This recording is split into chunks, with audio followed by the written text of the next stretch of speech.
di kurikulum operasional satuan pendidikan. Isinya apa? Ya ini, gambaran penerapan profil pelajar Pancasila di dalam satuan, baik itu di intra, proyek maupun ekstra. Isinya itu. Jadi nanti Bapak Ibu kita beri template kalau jenengan mau. Jadi saya dengan benar itu sudah punya template untuk kurikulum operasional satuan pendidikan sekaligus validasinya.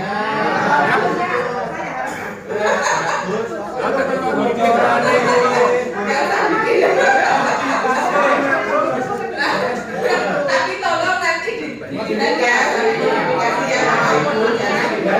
ya, karena saya kan mungkin beda sekolahnya gitu ya. Tolong nanti dia Pak. Tujuannya dia semua Iya, jadi ada pembelajaran itu isinya jadi intrakurikuler, kemudian proyek sama ekstrakurikuler. Ditambah boleh, misalkan sekolah mau menambah dengan pembiasaan atau pembudayaan, boleh. Jadi itemnya boleh ditambah. Pembiasaan sekolah itu boleh masuk di ini, pengorganisasian pembelajaran. Itu nanti itemnya. Oke. Iya, subbabnya. Jadi babnya pengorganisasian pembelajaran, kemudian subnya ada intrakurikuler, proyek ini ya, proyek penguatan profil pelajar Pancasila, ekstrakurikuler sama pembiasaan. Itu bisa masuk di item subbabnya. Nah, nanti tinggal cerita saja. Ya kalau intrakurikuler berapa untuk intra mapelnya apa saja ya, tinggal cerita seperti itu. Makanya item ini kan harus dievaluasi setiap tahun ya, karena ada perubahan itu. Oke. Nah, ini ada budaya sekolah masuk di dalamnya ya. Oke, nah ini Bapak Ibu.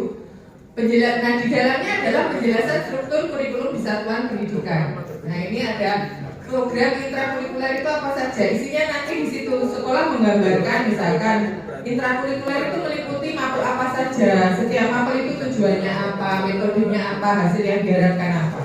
Gitu. Di dalam kurikulumnya. Jadi pada struktur kurikulum yang pertama terkait dengan intrakurikuler, maka sekolah harus menjelaskan meliputi apa saja yang intrakurikuler, mapelnya apa saja. Nah, kalau PAUD gimana? Ya sama kan, gak ada mapel, tapi kan ada tadi kan 3 hal yang ada di PAUD itu ya sama. Kemudian tujuannya, metodenya sampai dengan hasilnya. Begitu juga dengan proyek sama. Nanti diceritakan di situ tujuannya proyek sampai dengan strukturnya seperti apa, lokasinya seperti apa, sampai dengan metode yang digunakan apa dan hasilnya. Begitu juga dengan program ekstrakurikuler. Kalau ditambah dengan budaya sekolah ya sama. Nanti analisisnya dimulai dari tujuan sampai dengan metodenya dan hasil yang diharapkan. Sampai sini bisa dipahami Bapak Ibu? Biar cepat ya. Oke. Kenapa? Oh iya, rahmatan bil alamin. Ya, karena ini ya rahmatan bil alaminnya nanti bisa ditambahkan gimana? Monggo, misalkan nanti apakah di budaya sekolah rahmatan bil alaminnya itu bisa jadi ya. Oh, profil pelajar Pancasilanya dari 6 menjadi 5 jadi 6. Profil Pancasila. 5 jadi 6. Nah, sebentar, ini semakanya saya bilang menarik karena salah satu pertanyaan saya itu yang menjadi salah satu pertanyaan saya tanya, waktu itu tanya ke Pak Samsul, Pak, rahmatan lil alamin itu seperti apa? Karena kalau profil pelajar Pancasila kan jelas ya di sana ada apa namanya, beriman bertakwa kepada Tuhan Yang Maha Esa, kemudian berkebinekaan global, gotong royong, mandiri, bernalar kritis dan kreatif. Nah, rahmatan lil alamin itu masuk di apa? Saya bilang gitu. Kalau bertakwa kan berarti sebenarnya di profil pelajar Pancasila yang pertama Satu Di SKD, JPD, itu JP-nya sudah muncul. yang rahmatan lil Iya, alamin itu. Di SKD, Jenderal Bahasa Luar itu CP-nya sudah muncul. Oh ya. Di model. Masih ingat Pak apa kira-kira CP untuk rahmatan lil alamin itu? Kalau di Termasuk ya bagian daripada pemahaman katakanlah apa ya, Islam yang apa yang kafah itu ya. di situ juga. Oh iya iya. Moderasi lah. Oh iya iya iya. Saya baca itu aja. Oke, berarti nggak apa-apa, masih dimasukkan dari masuk menjadi berarti nanti masuk di ini ya. Proyek penguatan profil pelajar Pancasila ini dengan 7 Ya, dengan 7 dimensi namanya berarti. Kalau kita nyebutnya kan 7 dimensi ya di profil pelajar Pancasila itu ada dimensi, ada elemen, ada subelemen, ada capaian. Nah mungkin mudah-mudahan nanti di Rahmatan Lil Alamin sudah ikut itu. Ada dimensinya Rahmatan Lil Alamin, elemennya apa, subelemennya apa, kemudian deskripsi capaian pada tiap fasenya. Sudah ada ya Pak ya? Sudah, mudah-mudahan ada gitu. Hah? Biasakan wicin-wicin punya. Iya, makanya mudah-mudahan CP ini sudah terbredol menjadi capaian tiap fase. Kalau profil pelajar Pancasila kan, nah ini saya baru, makanya tadi saya bilang saya pengen tahu seperti apa. Nanti boleh ya kalau bisa ya. Ya. Oh ketemu ya, nah nanti ketemu uniknya, makanya saya bilang kan ada yang unik gitu. Nah, sesuatu yang baru itu pasti menarik gitu, menantang gitu. Nah, karena yang kalau yang profil pelajar Pancasila kan sudah lama gitu ya, sudah ini, maka nanti mau memodifikasinya di mana ini yang perlu saya perlu belajar nanti seandainya nanti dimintain tolong, oh iya tahu, oh modifikasinya di sini. Terima kasih Pak ya. Berarti ini menjadi 7 ya. Oke, menjadi 7. Bunyinya berarti jadi proyek penguatan profil pelajar Pancasila dan Rahmatan Lil Alamin. Betul, oke, menjadi begitu. Ya.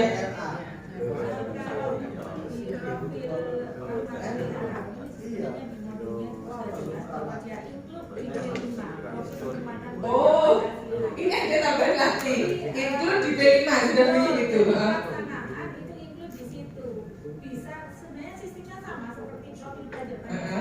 Bisa intra, bisa di poolnya itu kan bisa dilakukan seperti itu. Jadi pelaksanaannya itu sebenarnya berbarengan. Oh gitu. Oh ya, kalau proyek penguatan profil pelajar Pancasila itu ada di KO. Jadi kalau di Kemendikbud itu profil pelajar Pancasila memang masuk dalam pembelajaran intra, tetapi tidak menjadi penilaian. Istilahnya yang dinilai tetap CP gitu ya. Nah maka itu masuk di intra, tetapi dia di dalam pembelajarannya harus include gitu. Misalkan gurunya membentuk kelompok, berarti dia membangun gotong royong gitu ya kan. Kemudian gurunya membuat tugas. Nah tugas apa yang di situ sudah masuk profil, misalkan kenalan kritis, pakai metode HOTS. Nah maka kenalan kritisnya masuk, tapi tidak masuk di penilaian. Cuma beda di proyek penguatan profil pelajar Pancasila itu sendiri. Jadi jam pelajaran itu diambil 20-25% untuk proyek penguatan profil pelajar Pancasila. Makanya dikurangi, misalkan bahasa Indonesia itu asalnya 6, tinggal 4. Yang 2 diambil jadi proyek. Tapi bukan proyeknya bahasa Indonesia, tapi proyek penguatan profil pelajar Pancasila. Nah itu CP-nya juga dikeluarkan oleh pemerintah, tapi namanya bukan CP, dimensi profil pelajar Pancasila. Nanti jadi raport itu ya. Jadi raportnya ada 2 nanti siswa itu, raport untuk intra dan raport untuk proyek. Cuman bedanya kalau raport untuk intra setiap semester, kalau raport untuk proyek 1 tahun sekali gitu. Maka penilaiannya begitu kalau di proyek. Ya. Pengaturan waktunya gimana? Pengaturan waktunya sudah ada di. Oh nanti kita bahas di proyek ya. Makanya biar kita cepat, biar nanti CP, ATP sampai dengan proyek. Oke, nanti di proyek ada sendiri Pak. Kita akan jelaskan ini. Iya. Itu kalau saya katakan di situ untuk profil Pancasila dan sebagainya itu kan nanti akhirnya ke di P5 Bu ya. Iya, P5.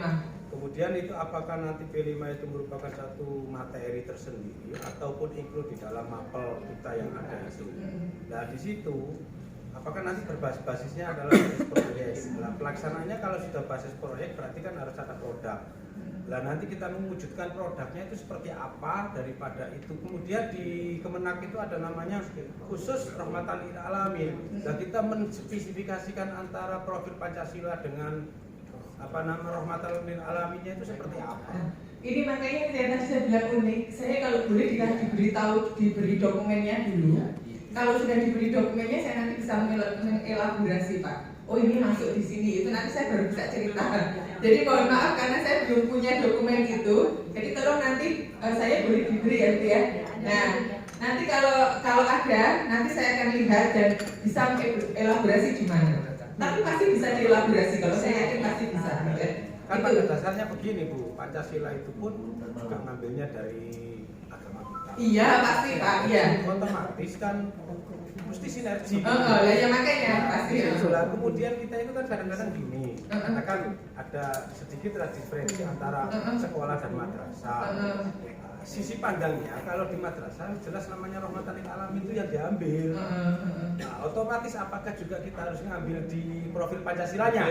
Nah, itu maksud saya. Oke. Bisa jadi nanti kalau terintegrasi, bisa jadi rahmatan lil alamin itu Pancasilanya masuk di dalam, bisa jadi Pak. Makanya saya belum berani ngomong karena kita berdua ya belum dapat dokumen apa rahmatan lil alamin. Bunda sudah pernah menganalisis dokumen rahmatan lil alamin belum? Nah sama. Kalau Jadi nanti tolong di tentang struktur apa ya, keilmuan gitu antara pelajar pemuda Pancasila dengan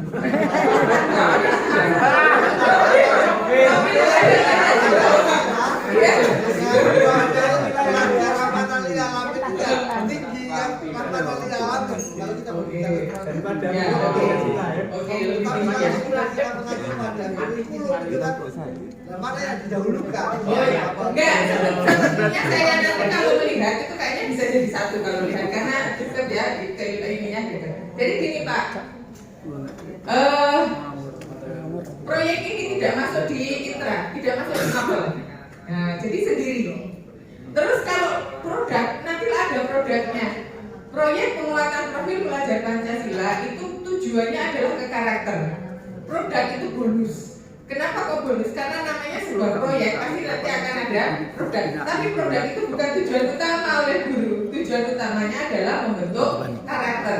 Cuman dalam bentukan karakter ini nanti karena menggunakan media, maka pasti akan ada produk. Ceritanya begitu. Saya itu begini Bu, dalam imajinasi saya itu begini. Imajinasi. Kalau kita nanti mengacu pada rahmatan lil alamin atau profil Pancasila, semuanya kan bentuknya abstrak. Iya. Itu kan Nggak, karakter. saya beri contoh ya. Ini sebelum contoh ke sana biar Bapak bisa membayangkan. Satu contoh ini. Ada satu sekolah itu begini, Bu, saya itu pengen di sekolah saya anak-anak bisa menghafal surat pendek. Karena di sekolah negeri Pak ya, jadi menghafal surat pendek itu penting bagi mereka. Kenapa? Karena lingkungan kami adalah lingkungan pesantren. Kalau saya tidak mengikuti itu, maka sekolah saya nggak dapat murid. Itu salah satunya ya. Kemudian, oke, nggak apa-apa Pak. Berarti pakai mau menghafal ayat-ayat pendek saja ya. Ya. Bisa nggak itu dimasukkan di proyek penguatan profil pelajar Pancasila? Saya bilang bisa. Terus masuk tema apa? Halo? Iya. Boleh saya lanjutkan? Nah, oke. Masuk tema apa? Saya bilang, kan tema-temanya sudah ditentukan oleh pemerintah ya. Ada namanya bangunlah jiwa dan raganya. Di sana, tema itu bertujuan untuk membangun diri peserta didik secara mental dan fisik untuk kebaikan dirinya. Nah, berarti menghafal surat itu kan sebenarnya untuk membangun mental dan fisik kita. Nah, fisiknya nanti di mana? Akhirnya kita membuat proyek penguatan profil pelajar Pancasila, JP-nya 120 JP. Banyak ya, 120 JP. Diawali dengan 4 tahapannya, ada tahapan pengenalan, tahapan kontekstualisasi, tahapan aksi, dan tahapan refleksi. Di tahapan pengenalan, ini siswa diajak untuk mengenal surat-surat pendek itu. Jadi mulai menghafal, menganalisis apa itu Pak, turunnya ayat pendek ini, asbabun nuzulnya, gitu ya. Itu dianalisis, itu ada berapa JP ya, lama sampai anak-anak ke sana. Begitu dikontekstualisasi, mulai mempelajari ini apa? Kandungan ayat tersebut. Misalkan anak memilih Al-Maun, maka dia harus mempelajari kandungan dari Al-Maun itu. Apa sih di sana gitu isinya kan Al-Maun itu? Coba lihat Al-Maun itu dalam kehidupan. Dia menganalisis itu bagaimana kegiatan harian atau peristiwa-peristiwa yang kamu lihat itu menjadi bagian dari surat Al-Maun. Anak-anak diminta menganalisis itu. Jadi melihat di satu tempat ada orang memberi, oh dia ini, nah ditulis itu di tahapan kontekstualisasinya. Di tahapan aksinya dia membuat proyeknya apa? Merencanakan, mengimplementasikan Al-Maun dalam kehidupannya. anaknya sendiri yang bikin. Jadi kalau ayat 1 isinya ini, kamu nanti rencananya dalam kehidupan isi apa yang kamu implementasikan. Sampai dengan misalkan kau sudah menyantuni anak yatim, apa yang kamu mau lakukan? Dia bikin proyek perencanaan sendiri. Jadi rencana. produknya kan nanti. Nah, nanti produknya kan ketemu sendiri. Nah, akhirnya begitu anaknya ini sudah menjalankan itu, oh iya salah satunya dia ketika menyantuni anak yatim apa yang kamu mau lakukan? Ada salah satu anak kelompok itu kita mengumpulkan baju bekas pakai yang layak gitu ya, baju bekas pakai yang layak kemudian kita santunkan kepada fakir miskin. Dia melakukan itu sendiri Pak, di foto. Jadi produk kan? Nah, jadi P5 ini lebih ke sana arahnya. Sementara guru yang dilihat bukan produknya tetapi proses bagaimana di situ muncul kreativitas karena dia merencanakan sendiri kan proyeknya, apa yang mau dilakukan. Muncullah bagaimana dia menghargai orang lain, ya kan? Muncullah bagaimana akhlak terhadap manusia di elemennya beriman bertakwa kepada manusia, beriman bertakwa kepada Tuhan Yang Maha Esa itu kan ada elemen akhlak kepada manusia. Muncul di sana, itu yang dinilai nanti di laporannya. Tetapi pada akhirnya produknya muncul sendiri dengan sendirinya. Bahkan anaknya kemudian untuk mengimplementasikan Al-Maun ini membuat poster ajakan untuk orang lain. Nah, bagaimana ajakan orang lain muncul? Itu muncul dengan sendirinya. Kenapa ya? Gurunya yang membuat, merancang kegiatan itu sehingga dengan sendirinya muncul. Di akhir anaknya cerita dengan santainya dia, oh ya Al-Maun itu isinya begini. Selama ini Al-Maun hanya foto. Tapi kalau sudah dijadikan proyek dia tidak hanya hafal. Tapi kalau mau tahu isi Al-Maunnya ya tolong Al-Maun itu diimplementasikan dalam kehidupanmu di harianmu. Itu yang dimauin dari proyek penguatan profil belajar Pancasila. Saya bikin cerita tentang proyek di salah satu sekolah. Tadi kata belum. Ya. Yang dibahas adalah cyberbullying. Oh ya. Itu kan tergantung sekolahnya ya Pak ya. Itu kan proyek pertama diperkirakan berjalan 4 bulan. Minggu 1, 2, 3, 4 itu pembekalan tentang cyberbullying. Dan anak dibagi menjadi keluar proyeknya apa? Tim modifikasi keluar proyek karya tulis. Iya boleh Pak. Satunya lagi ada bentuk Haji. Banyak, iya. Iya. Nah, kaitannya dengan waktu proyek itu Ini nanti bahasanya Guru Sugih sekarang sudah dibahas. Kayaknya Bapak Ibu ini nggak tahan gitu ya, penasaran kayaknya. Kurikulum dilewati aja Bu. Sekarang kita langsung masuk ke CPATP nanti ini ya.